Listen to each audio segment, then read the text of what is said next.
Hello everyone दोस्तों, आज की वीडियो में हम डिस्कस करेंगे विलियम शेक्सपियर का एक बहुत ही फेमस ट्रेजेडी प्ले जिसका नाम है रोमियो एंड जूलियट। और इस प्ले को दोस्तों बच्चा बच्चा जानता है। दोस्तों इस प्ले में हम पढ़ेंगे की फैक्ट्स इस प्ले के और समरी। तो दोस्तों सबसे पहले देखते हैं की फैक्ट्स इस प्ले के।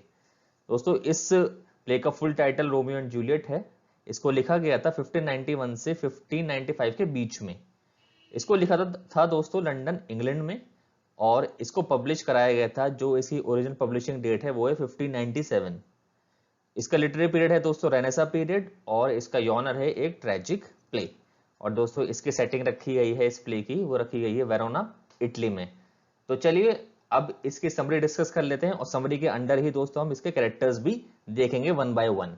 तो let's start the summary now. Play की कहानी इटली के वेरोना शहर की है। वहां के दो अमीर घरानों यानी मोंटेग्यू और कैपुलेट में दोस्तों बहुत ही पुराना झगड़ा रहता है। प्ले के शुरू में दोस्तों इन दोनों घरानों के दो नौकरों में खूनी झड़प होती है।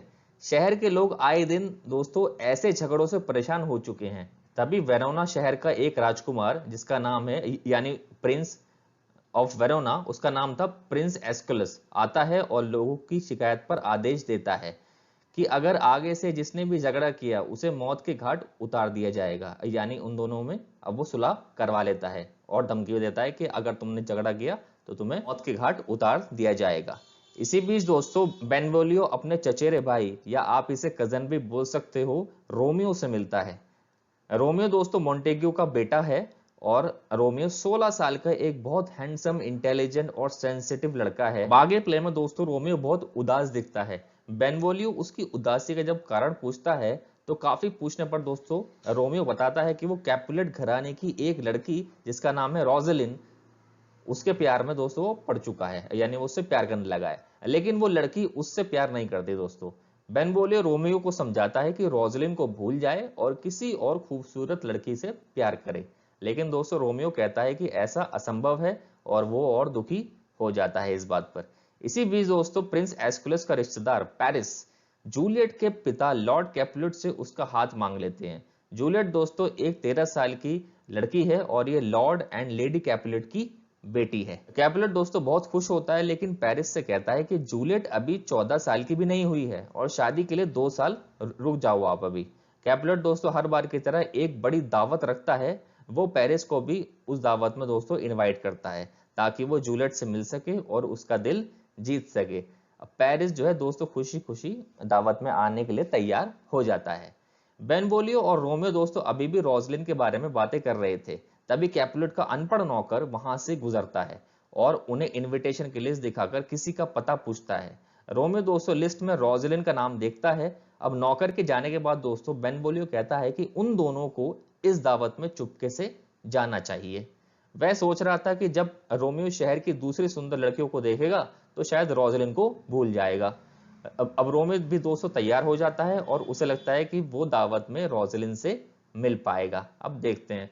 अब दोस्तों आगे उधर जूलियट की माँ यानी लेडी कैपुलेट और उसकी आया उसे पेरिस से शादी करने के लिए मनाने की कोशिश करती हैं। लेकिन दोस्तों जूलियट कहती है कि पहले वो दावत में पेरिस को देखेगी, उसके बाद ही कोई फैसला कर पाएगी। अब दावत दोस्तों शुरू हो जाती है। बेनवोलियो और रोमियो मास्क लगाकर पार्टी में चले जाते हैं और उनके साथ रोमियो के बचपन का दोस्त जिसका नाम है मर्कुशियो भी होता है। लेकिन वहां दोस्तों कैपुलेट घराने का एक लड़का टाइबल्ड नाम का उन्हें पहचान लेता है। टाइबल्ड दोस्तों जूलियट का चचेरा भाई था, या फिर आप इसे कजन भी बोल सकते हो।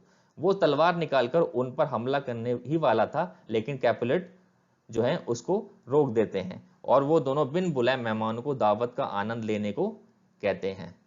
तभी दोस्तों आगे रोमियो की नजर जूलियट पर पड़ती है उस पार्टी में। उसे देखते ही दोस्तों उसे उसे जो है जूलियट से प्यार हो जाता है और वो रोजलिन को एकदम से ही भूल जाता है। फिर वो दोस्तों जूलियट से बातें करता है। उसकी पोएटिक बातें सुनकर जूलियट जो है दोस्तों बहुत ज्यादा खुश हो जाती है और बिल्कुल एक तरह से मंत्रमुग्ध हो जाती है उसके प्यार में। और वो भी दोस्तों उसे दिल दे बैठती है। इसके बाद दोस्तों दोनों एक दूसरे को किस करते हैं। अभी दोस्तों उन्हें एक दूसरे का नाम भी नहीं पता था, और इससे पहले ही दोस्तों वो किस किस जो है वो कर बैठे हैं। बाद में दोस्तों रोमियो को पता चलता है कि वह जिस लड़की के प्यार में पड़ गया है वो खुद कैपुलेट की बेटी जूलियट थी। यह जानकर दोस्तों वो बेहद जो है निराश सा हो जाता है। जूलियट को भी पता चलता है कि दोस्तों कि जिस जिस लड़के से उसे प्यार हो गया है वो उसके पिता के बहुत बड़े दुश्मन मॉन्टेग्यू का बेटा है, और वो भी दोस्तों बहुत हताश और निराश हो जाती है।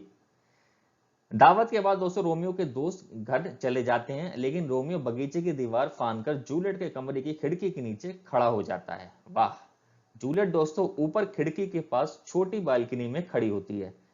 उसे उसे पता नहीं था कि नीचे रोमियो खड़ा है, लेकिन वो खुद से उसी के बारे में बातें कर रही थी। जब उसने कहा कि वो रोमियो से बेहद प्यार करती है तो रोमियो खुद को रोक नहीं पाया और वो जूलियट के सामने आ गया। फिर दोस्तों ऊपर चढ़कर जूलियट के पास पहुंच गया। दोनों ने अपने प्यार का इजहार किया और प्यार के कसम वादे खाए, यानी कस्में खाई अपने प्यार की। अगले दिन दोस्तों रोमियो जल्दी से अपने दोस्त लॉरेंस, जो कि एक फ्रायर है यानी पुजारी था, उसके पास जाता है और उसे सारी बात बताता है। वो लॉरेंस को कहता है कि उसकी शादी जूलियट से करवा दो। अब दोस्तों लॉरेंस जो है वो ये बात सुनकर हैरान हो जाता है, लेकिन फिर सोचता है कि इस शादी से दोनों घरानों के बीच की लड़ाई शायद खत्म हो सकती है, इसलिए दोस्तों वो मान जाता है। अगले दिन दोस्तों लॉरेंस चुपचाप रोमियो और जूलियट को शादी करवा देता है। इस किसी को भी इस शादी की दोस्तों कानो कान भी खबर नहीं लगती। अब रास्ते से जाते हुए दोस्तों रोमियो, बेनवोलियो, मर्क्यूशियो को टाइबल्ट यानी जूलियट का जो कजन था वो मिलता है। वो दोस्तों अभी भी गुस्से में होता है कि वो तीनों उनकी दावत में कैसे बिन बुलाए घुस आए थे। वो रोमियो को एक डुअल यानी तलवारबाजी के लिए चैलेंज करता है, लेकिन दोस्तों रोमियो की जूलियट से शादी हो गई थी। अब वो टाइबल्ट को उसका साला लगता था ऑब्वियसली, तो वो उससे लड़ाई नहीं करना चाहता था। अब वो जो है उसे अमन चैन की रहने की सलाह देता है, लेकिन दोस्तों टाइबल्ट उन सबको उकसाता है। तभी दोस्तों मर्क्यूशियो कहता है कि वो डुअल के लिए तैयार है। फिर दोस्तों मर्क्यूशियो और टाइबल्ट के बीच तलवार से लड़ाई शुरू हो जाती है। अब रोमियो जो है दोनों को छुड़ाने के लिए उनके बीच आ जाता है, लेकिन तभी टाइबल्ट रोमियो की बाजू के नीचे से मर्क्यूशियो को तलवार भोंक कर मार देता है, यानी तलवार घुसा देता है। रोमियो दोस्तों अपने बचपन के दोस्त को मरा देखकर दुख और गुस्से से भर जाता है। वो दोस्तों गुस्से में आकर टाइबल्ट को भी तलवार से अब मार डालता है। प्रिंस एस्कुलस जो वरोना के शहर का दोस्तों राजा होता है, अब आगे दोस्तों वो रोमियो को देश निकाला की सजा दे देता है। उसे हमेशा के लिए टुआ शहर चले जाने को कहता है। रोमियो के जाने से पहले दोस्तों लॉरेंस आया से मिलकर रोमियो और जूलियट की सुहागरात का इंतजाम करवाता है। आया दोस्तों जूलियट की खिड़की के नीचे नीचे सीढ़ी रख देती है ताकि रात को रोमियो जूलियट के कमरे में आ सके और दोनों कम से कम सुहागरात तो मना ही सकें। अब दोस्तों जूलियट यह जानकर बहुत दुखी हो जाती है कि रोमियो ने उसके चचेरे भाई यानी उसके कजन टाइबल्ट की हत्या कर दी है, लेकिन फिर सोचती है कि टाइबल्ट ने ही झगड़ा शुरू किया होगा। अब रोमियो उसका पति था, तो जिससे वो बेहद प्यार करती थी, तो ये वाली बात उसको ज्यादा चुभती नहीं है। तो वह तय करती है कि अब उसकी जिंदगी रोमियो के साथ ही है। रात को दोस्तों रोमियो उसके कमरे में आता है। दोनों सुहागरात मनाते हैं और ढेर सारी बातें करते हैं। अब सुबह दोनों दोस्तों एक दूसरे को भारी मन से अलविदा कहते हैं। अब दोस्तों रोमियो को जो है वो देश निकाला साबित कर दिया था, तो ऑब्वियसली उसको मैंटुआ शहर जाना था, वेरोना शहर छोड़कर। अब दोस्तों हाल ही की घटनाओं की वजह से दोस्तों कैपुलेट जूलियट की शादी 3 दिन में ही पेरिस से कर देने का फैसला कर लेते हैं, लेकिन दोस्तों जूलियट इसके लिए तैयार नहीं होती, क्योंकि अब रोमियो उसका पति था। वो अपनी आया से सलाह लेती है लेकिन वो कहती है कि अब उसे रोमियो को भूल जाना चाहिए और पेरिस से शादी कर लेनी चाहिए। दोस्तों ये बात सुनकर जूलियट जो है बहुत ज्यादा दुखी हो जाती है।